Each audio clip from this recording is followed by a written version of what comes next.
A TV preacher is exposed for years of secret sexual sin. An entertainer is arrested for allegedly killing a spouse or a lover. Rich businessman loses everything because of seedy business practices. It's obvious they failed to follow a word of wisdom found right here in the Hebrew Scriptures. It's a word that could save your life.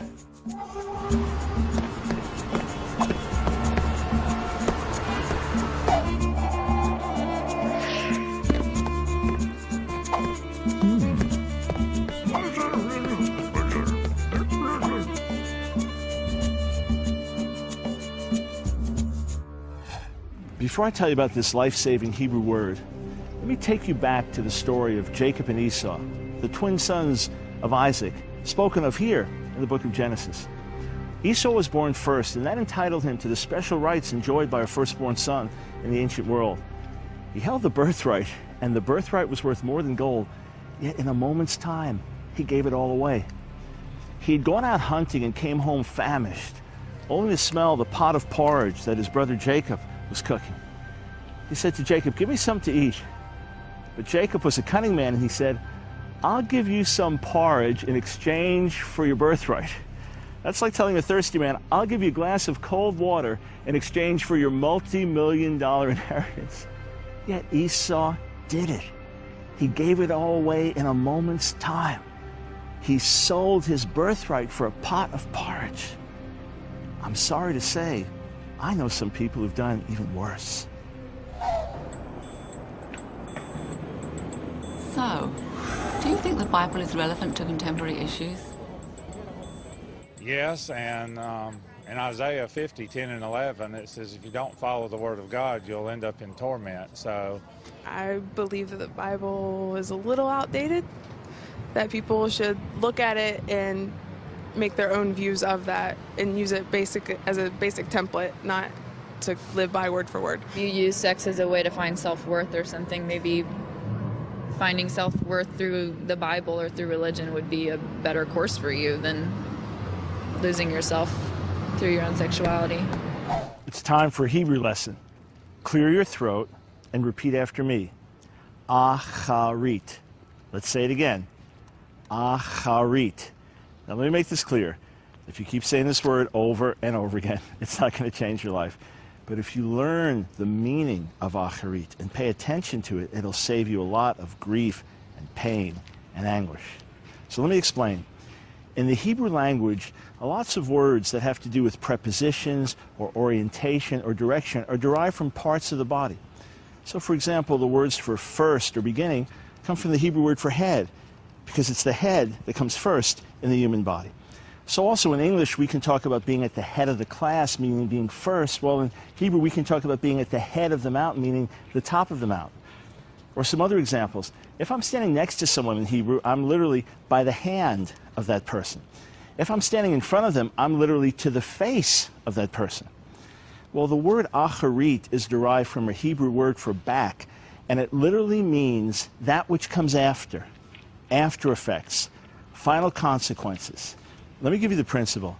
From a normal human vantage point, we can't see someone's back.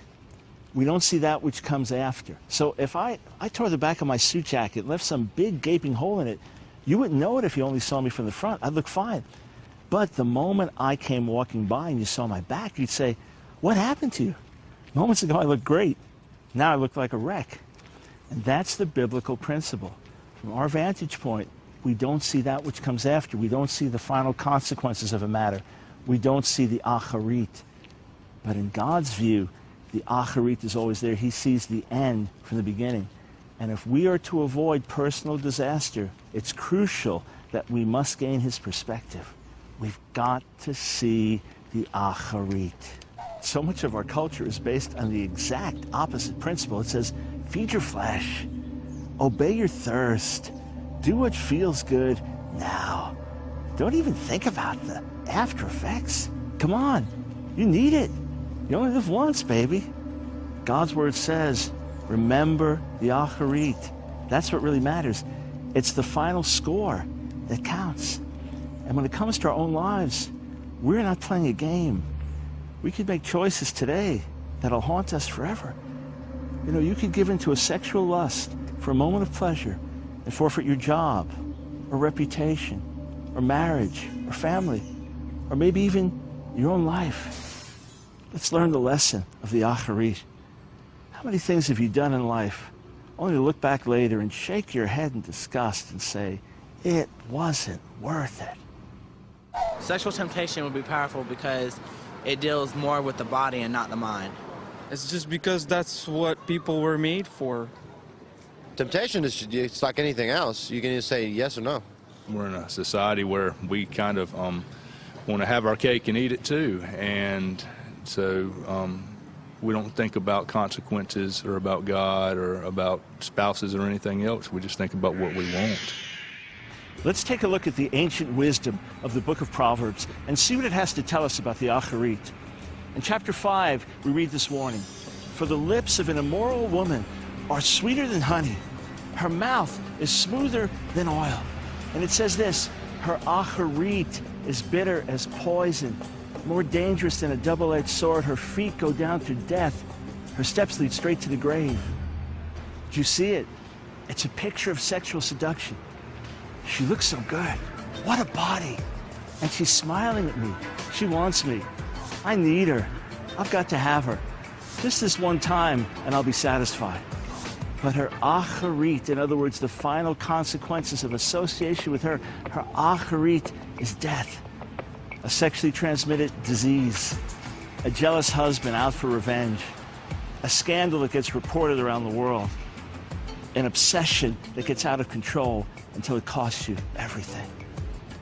You say, oh, but the temptation's so strong. The urge is so great. How can I possibly resist? You've got to remember the acharit. Up next. I think sexual temptation is very powerful because it's advertised everywhere. Why do you think we still blow it? They just think that they get above all the wrong, and they fall into that trap.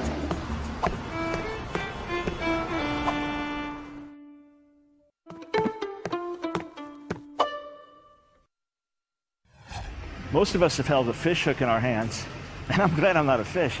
That hook is really sharp, and once the fish bites into it, it's as good as dead. So why does the fish take that fatal bite? Does it have a death wish? Is it suicidal? Of course not.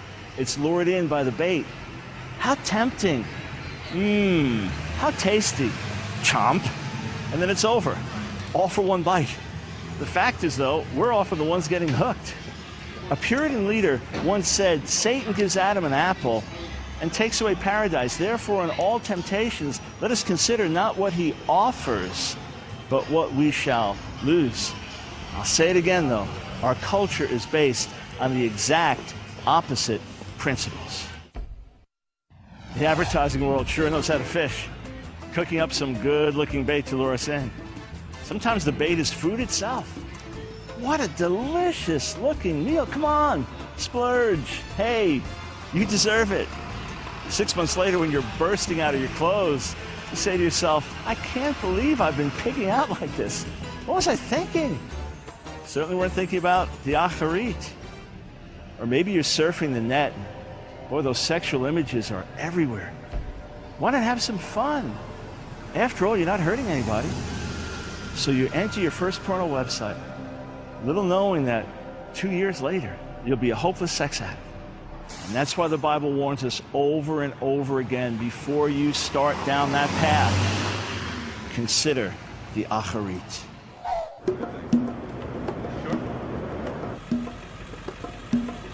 Next question. Why do you think sexual temptation is so powerful?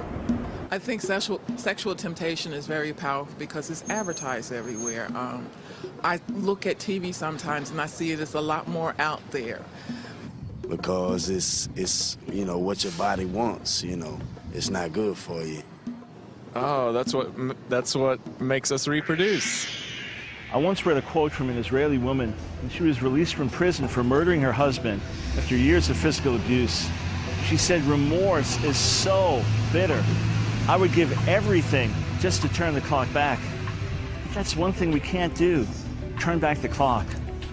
There was a very mature-looking 15-year-old girl who lived on Long Island.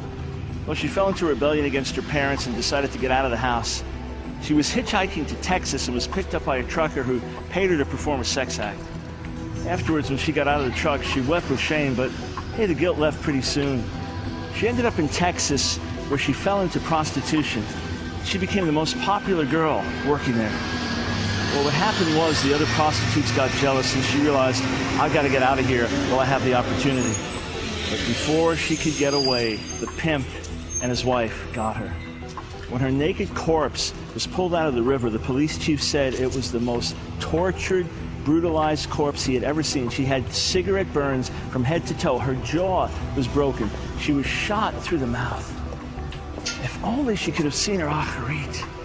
She could have felt the terror, the pain, the agony, seen her naked body pulled out of the river. She never would have fallen into rebellion. She never would have left her parents' house. It wasn't worth it. Let me tell you about another tragic, real-life story. There was a successful pastor, married man with kids. Got discouraged, depressed, went to a bar one night, got drunk, ended up at a wild sex party, ended up being with another man. Woke up the next morning, felt miserable, he grieved over it, but picked himself back up again, and life went on as normal. Not quite. He had contracted AIDS. Before he realized it, he had infected his wife and the baby that she bore him. When I met the family, he had just been buried. A few years later, the wife and child died also. Only he could have seen his acharit. He could have seen his body being lowered into the ground and the family grieving. If he could have seen a few years later his own wife and precious baby withering away and dying from the same dread disease. If only he could have seen the acharit, he would have said to his wife before that, tie me to the bedpost, lock the door. Don't let me out. Don't let me do this crazy thing. But now, as life echoed those miserable words found in the book of Proverbs, in your acharit, you will groan when your flesh and body are spent. You'll say, how I hated instruction, how I spurned correction. I wouldn't listen to my teachers. I wouldn't obey my counselors. Now I've come to the brink of utter ruin in the midst